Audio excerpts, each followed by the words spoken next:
one of my clients recently, they were way undercharging on their video production shoots, and they were losing money. And we went through this exercise over 3 months of gradually increasing prices, and they ended up losing a few clients that were on retainer. But at the end of the day, enough clients stuck around, and they were actually making more money. And so, it was a slow process, but at the end, they were doing less work and actually making money, which is in theme with this podcast, Shannon. They're keeping what they earned. That's what we want to do.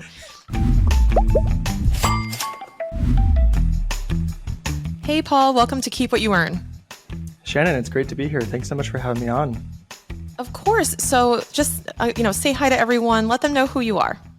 Yeah, so my name is Paul Seaton. I am the owner and operator of AgencyCFO. We are a virtual CFO firm dedicated to helping digital and creative agencies in the $1 to $10 million range grow profitably. Love it. And I know some of them are listening. So this is a great opportunity to get some financial insight for our agency owners out there. Now, I wanted to ask you, so for our agency owners listening, or for anyone who's even contemplating an agency model, or even just running any type of online service provider business, I know that a lot of people hesitate to hire a CFO or to really dive deep into the financial side of their business. Are you finding that, I'll call it financial blind spots of an agency owner or service provider, just become visible later? Or do you think that they are kind of always there? When do you expect people to start seeking help with their financials in their business? Yeah, it's a great question. So generally the clients that I engage with, what I usually find is that from a numbers perspective, when they bring me on, they are operating blind, to be blunt. And I think part of it has to do with the way that they organize their financial data. I think they have a hard time separating overhead and direct costs, which is something that I really help clients do, is organize their data in a way that makes sense. And then they don't have a lens to view the data through. So, they might look at their profit and loss each month and see, I made money on paper, but my bank account is down. Like, why did that happen? And so understanding what's going on their financial statements versus their bank account, they usually need some sort of guidance to bridge the gap between the two. Definitely. Yeah, we always say that, financial insight is about turning data into decisions and being able to utilize that data effectively. And one of the things I want to talk about with you today is, we'll say it's pretty specific to agency owners, but I know that so many service providers deal with this too. It's labor cost as being like the number one driver of costs, and yet can also be a driver of revenue. So it's a really interesting place to be, where you feel like if you're a business owner out there listening and you're going, I'm making good money, but God, am I losing a lot of it to labor cost? And I feel like my margins are being squeezed. And then people are hesitant to hire, hesitant to pay more to their employees. Let's just unpack that for a bit. What are some of the pieces of advice you give clients around managing labor cost? Yeah, so one of the first things that I advise clients to do, and I work with them to do, is setting up a 13-week or a 90-day cash flow that just shows them where their cash is going to be next week, in 30 days, in 60 days, and 90 days. All P&L considerations aside, what impact will this hire have on your cash? And I think that can bring a level of peace and comfort that agency owners usually don't have. Like you said, being a service provider, being an agency, labor is your biggest cost. And so having that cash flow model in place is really helpful. Another thing is to review your sales pipeline frequently and understand, okay, if I bring in help, how will this individual drive more revenue? A good rule of thumb that I use for my clients is, if you're bringing in someone to do work, like if you're bringing in a designer or a copywriter, they should be able to bill 3.5 times what you're paying them. Okay, so if you're bringing in someone, say you're going to pay them $50,000 a year, say, will this person be able to drive $175,000 of revenue? And is that something that is in my sales pipeline?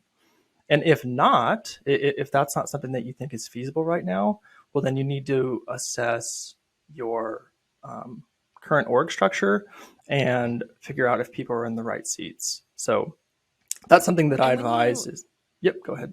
oh, sorry, when you say drive revenue, like for those listening, is that to be interpreted like, oh, okay, are they gonna go sell that much in revenue? Let's talk about that. When you say, are they gonna drive this much revenue?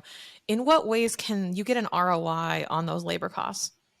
Yeah, that is a great question. So I consider the sales and marketing function of an agency to be an overhead. Okay, so if you have someone out selling, generally they are not or shouldn't be doing client work. Now, if you're a smaller agency, that might be the case. But sales and marketing is a function that is a cost of doing business. You have to have people out there selling and bringing in clients.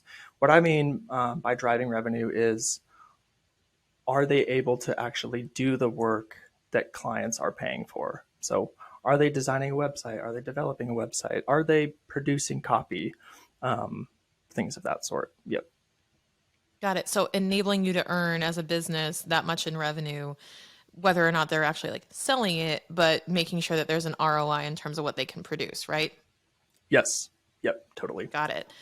Okay. What advice do you give to agency owners who are, I mean, it's funny because by definition, as an agency owner, you are managing a team of different people. Um, if someone's contemplating adding a new team member because they're feeling maybe burnt out, or maybe they're feeling like there's just a hole to fill or a role to fill or a piece of the process missing, right? Whatever symptoms they're feeling, they're going, I think I need to hire somebody, but I'm scared of the price tag of hiring a new person. What do you go through with them to kind of figure out if it makes sense to hire that person in or what to pay them? Yeah. So one of the first things I do with clients is I look at their org structure and I have them go through and assess how billable is my team, right? So it doesn't matter if you bill by the hour or not. I actually generally recommend people don't bill by the hour, but you need to have an understanding of, when I look at my org structure, how billable is my team? Okay. And the rule of thumb should be your team should be at least 75% billable across the board. And if you are not, it could be an indication that you are super top heavy, like you might have too many senior people that are not doing work. And it can mean that you need to reorg and organize how your team is set up. So that's the first thing is, okay, if I bring another person in, will this help me optimize how billable my team is? I think this is really relevant to pay attention to, particularly over the last 12 months with how wages have skyrocketed. Quite frankly, it's been really hard for agencies to maintain strong profit margins because of the labor market and what it's done over the last 12 months. So that's first, is assessing your work structure, looking at how billable your team is and seeing, okay, like, are we organized in a way that's going to optimize our profitability?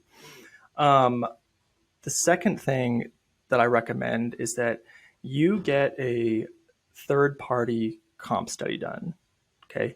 Someone might come in and tell you, if I were to go work at XYZ firm, I'd be making six figures as an entry level designer.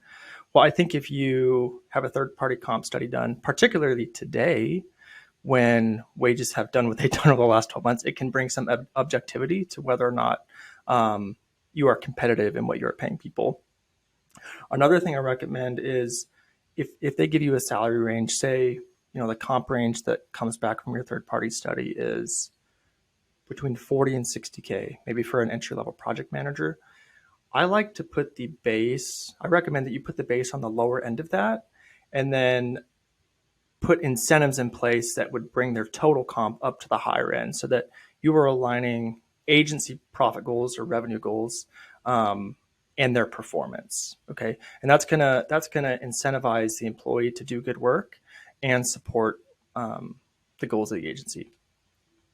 I love that. Yeah. And that's one thing that I've adopted too, is this idea of almost a commission based or revenue sharing with certain workers, because it's such a great way to motivate, deliver value for the clients. Also, in all honesty, it helps keep us accountable to keeping our prices and to not quoting underneath our prices, because the whole team will, thrive or will suffer with those decisions. So I think that's a really cool way to look at it too, to ensure that you're making margin on those costs. Totally. And I think too, agency owners generally don't have a cadence of sharing financial information with their team because they don't know what Mm, they should be sharing, right? And you have to kind of right. toe the line between being transparent about how the agency's doing, but not sharing everything.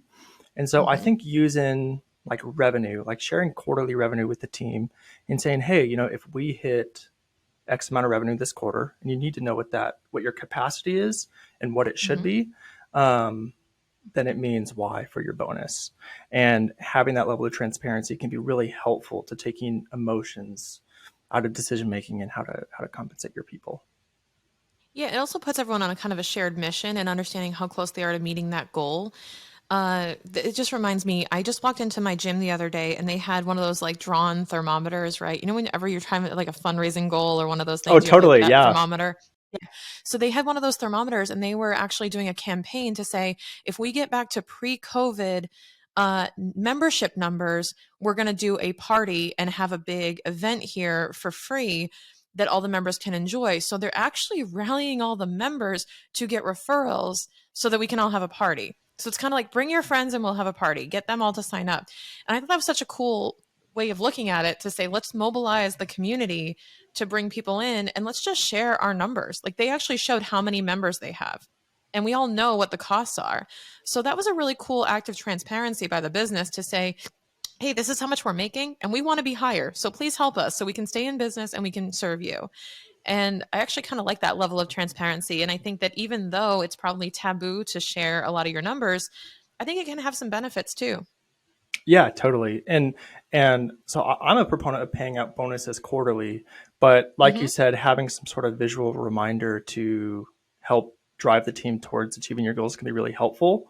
You can also put small incentives in place. So, obviously there's going to be, I recommend a financial incentive on a quarterly basis, but you can also do this monthly too. So, what one client has done that I work with is, they in addition to quarterly revenue targets, they have monthly revenue targets as part of that. And if they are on track to meet their goal and they meet their revenue target in 1 month, then they'll have a pizza party for the team, right? So it's not Love a that. huge cost, but it is something to kind of keep the engine moving and driving the team towards achieving the overall goal. Yep. Yeah, I like when people can get creative about compensation structures and benefits and things like that. I think it's all just part of driving team culture, right? It's all part of just driving a place that people want to work at. Because especially with an agency model too, and with this economy and labor market that we're in, I feel like it's hard to retain top talent as well. So, you want to create an environment where people want to stay and want to work there without, completely the hard part about being a business owner is that it costs you a ton of money to hire really good people and they command a really high salary. It's so hard to juggle those different priorities of taking care of your people while also, keeping the lights on. Yeah, totally. And I think too, what we have to remember is that compensation comes in the form more than just the form of money, right? So a Hmm. big a big thing that employees and prospective employees value is knowing that they are continually being developed. Hmm. And something that we implemented with one of my first clients recently was setting aside $3,000 a year per employee that they have to use that goes towards development. So, if you have a video editor on your team, maybe that's going to a conference put on by Adobe to hone your editing skills. And ultimately, that's not a huge cost on a per employee basis, but it's giving you the benefit of developing your talent in house, and giving the employee the confidence that you are developing them and you're interested in their personal growth. I think that's something agencies can do to differentiate themselves, especially as the labor market has tightened up over the last 12 months. I love that. So is it like a use it or lose it stipend for like personal development or education? Yep, yep. I love Every that. 12 months. Yeah, And our mutual friend Chris just mentioned in one of his podcasts recently that he's a firm owner as well, and he actually measures KPIs, which is really cool for his firm, which is very similar to an agency. But he measures KPIs, and one of his KPIs is continuing education. So he says, I want you to complete X numbers of hours of education. Well, that could be as simple as an audiobook, podcasts, whatever. But I I love want to that. see that you guys are developing. And I think he allocates a budget. At least that's a great idea to say, you get this much time or even paid time, right? You can even allocate and say, X number of your paid hours you can use toward whatever if you pay hourly. I think all of that is really powerful to create a good environment that fosters that development, because that's what people really want right now. Yeah, yeah, totally. And I Hmm. think too, we hear these things and it sounds like a great idea, but there are so few agencies out there that I have seen and worked with that are doing them. And so if you can have the discipline to implement them, not only will your team be happier, but I think you will find that it's easier to recruit and retain talent. Yeah, I totally agree. And now let's shift gears and talk about the tough conversations. So when you need to really have that tough conversation on, hey, I think I need to reduce headcount. I think I am in over my head, or the margins aren't there, or you make that tough decision that the best thing to do is cut costs. And that means, unfortunately, reducing headcount. Can you just kind of share with us your advice on navigating that as a decision, like when that typically happens, and also kind of the steps you go through to help agency owners execute on that, make sure they're making the right decision, et cetera? Yeah, totally. I went through a little bit of a restructuring recently with one of my new clients, and it can be something that's just very tough to do, right? You're dealing with people. People have families and livelihoods that are on the line. And so I don't want to shy away from the difficulty that these things can be. That being said, if you are in a position where you don't make changes, it could put everyone out of a job. And that's something you want to certainly avoid. So when I come in, one of the first things that I look at for agencies is their gross margin. Okay. And that is when you look at your direct costs or your labor costs that are doing actual client work, where does that fall? Okay. And I call this the North Star of agency profitability. And this client that I went through recently that did a restructuring, their gross margin was at 30%. And generally, I Now, want, wait, time out, time out. You have to tell everyone what gross margin is. yeah, so gross margin is if you take your revenue, okay, Yep. and you cut out all of your, what we accountants like to call cost of goods sold or cost of service. That's really just a fancy term for the cost of what it does to do client work. So, like what you're Mm-hmm. paying your designers, what you're paying your copywriters. That's not what you're paying your accountant or your sales and marketing team. It's just your direct costs. So, whatever drives revenue. Um, Right. if that is nowhere close to 50%, then that is the first indication that something needs to change. Okay. And this Okay. client, they were at 30%. And part of this was a result of not having a full enough sales pipeline. And part of it was that they were pretty top heavy and their average cost per production employee was really high. So that's the first thing that I like. Okay. Your gross margin is at 30%, and month over month, it has never really come close to 50%. Something will needs to change. Mm-hmm. The second thing that I look at is what does your cash flow look like? Um, you know, there are still a lot of agencies and service providers that are sitting on a lot of pandemic era money, particularly Mm-hmm. EIDL loans. And, this client in particular had over $1.5 million in the bank and they were losing money every month and they were pulling from this. And Yeah, it's like a so false perception of cash flow, but it's like it's just extra bank money, but I call it your money metabolism hasn't changed. 100%. Yep, Right. 100%. And Yeah. and when you have cheap government money sitting around, sometimes it can delay making those tough decisions. And Mm-hmm. so, assess what your business would look like if you didn't have that sitting aside. It'd probably change things very quickly because you'd likely be out of business. Last but not least, I know this is a controversial topic amongst accountants, but I really recommend that agencies in particular track time in some way. If Amazon didn't keep track of inventory, you would think that's wild, right? Well, as an agency or a service provider, you are literally selling people's time. So, like, why would you Mm-hmm. not keep track of that? And what you should look at is how utilizes your team. Are they at least 60 or 70% utilization, meaning of all the hours that are used up in a workday, are at least 60 to 70% of those hours going towards billable tasks and doing client work. And this client in particular, for about 3 months, they were between 30 and 40%, which was just a very clear objective indication that they did not have enough work in their pipeline to support this team. And so when you have someone like a fractional CFO come in and who can objectively measure this data, it makes the decisions a whole lot easier. And it can kind of take the burden off of you as the owner of having to make that call. Like, hey, these are our Mm-hmm. numbers, this is objective, and this is what we have to do as a result. Totally agree. And when you mentioned like tracking the time, because time is basically your inventory, right? It's what you're offering people, the value of their time. Um, do you see agency owners paying their staff hourly, salary, both, or do you also recommend tracking time regardless?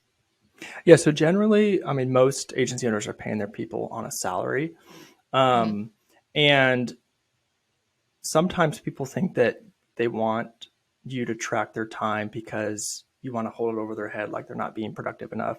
But what I have found is that it usually means that the sales team and that the account service team is not scoping projects properly, right? So if you're saying, it's going to take us 100 hours to build a website, but it's really taking you 200 hours, well, that's not on me usually as the producer who's building the website. That's a sales and marketing and a scoping problem. And so I think it not only holds the production team accountable, but it holds everyone accountable that you are keeping clients within scope, and scoping your projects and your prospective clients properly. Definitely.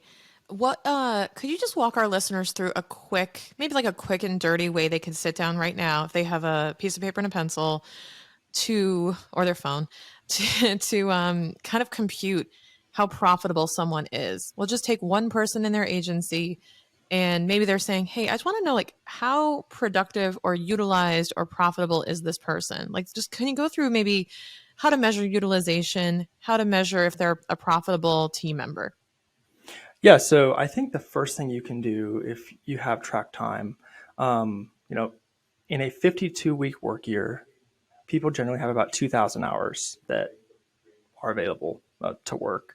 Um, if that person is not billing at least 1,300 hours generally, that can be an indication that they are not adding to the profitability of the agency. Okay.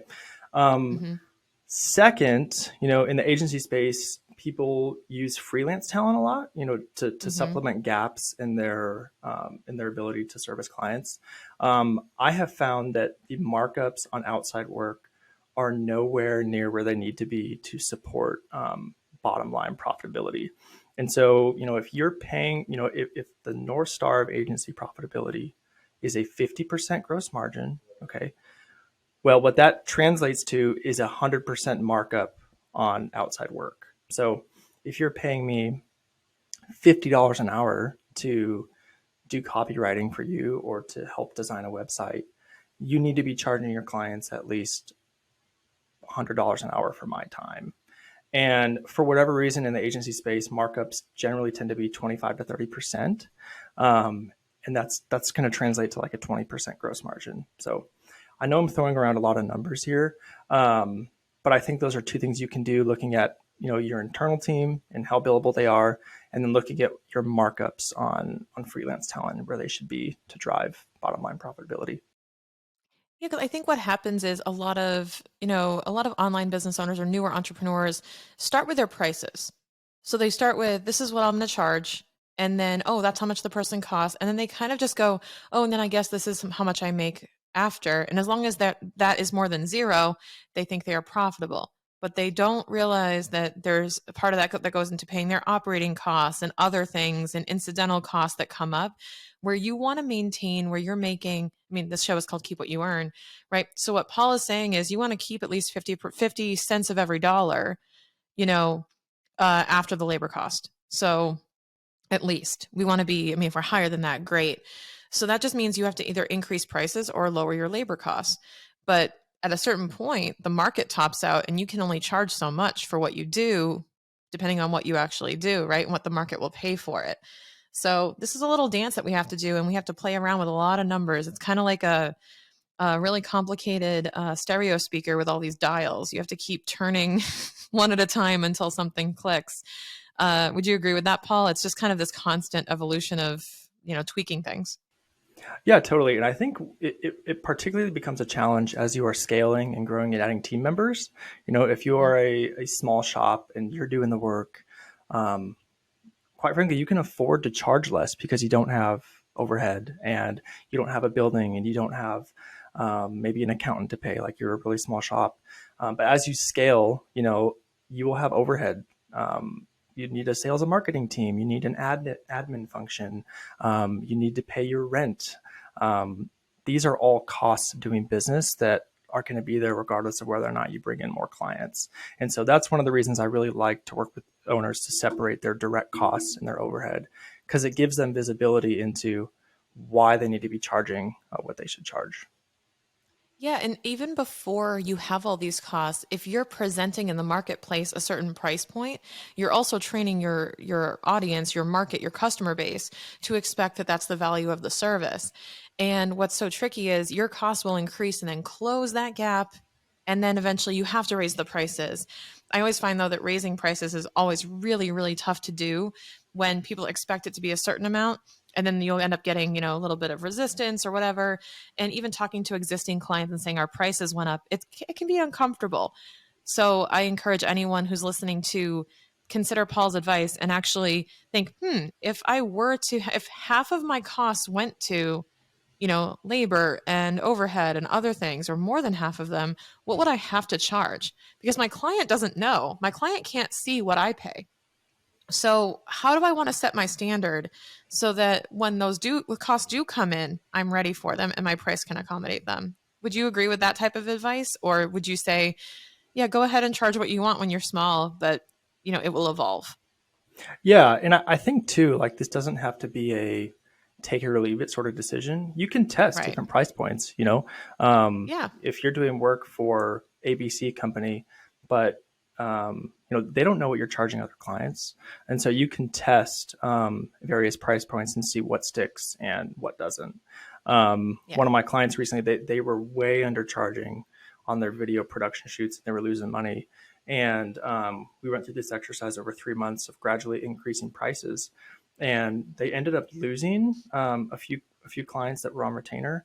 But at the end of the day, enough clients stuck around, and they were actually making more money. And so, it was a slow process, but at the end, they were doing less work and actually making money, which is in theme with this podcast, Shannon. They're keeping what they earned. Exactly. That's what we want to do.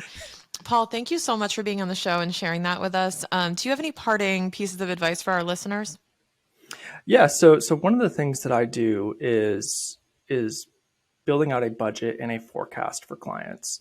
I think that can be very intimidating, but it can be a pretty simple process. So as you are thinking through a budget and a forecast for 2023, I want you to do three things. So the first is look at your current customer roster and assess how much revenue do I think this client can generate for us in 2023.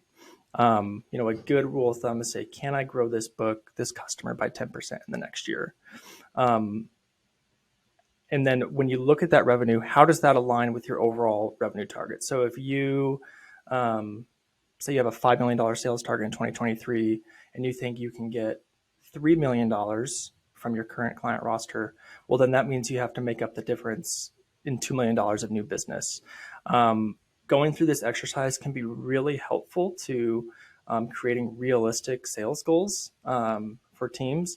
And, I like to call it a bottoms up approach because it involves everyone from your team. It can involve the production team, the accounts team, the sales and marketing team, and it gets them involved in the goal setting process. So that's just one bit of advice I'd give to agencies as they're looking to build out a budget for 2023. I love that. And if anyone is interested in finding out more about your services or working with you, where can they find you? Yeah, so I am most active on Twitter at agency_CFO. You can also set up a free 1 hour consultation with me at www.agencycfo.co. And I can also be found on LinkedIn. Awesome. We'll be sure to link all of that in the show notes for you guys. Paul, thanks so much for coming on the show today. Awesome, Shannon. Thank you so much for having me. I really enjoyed it.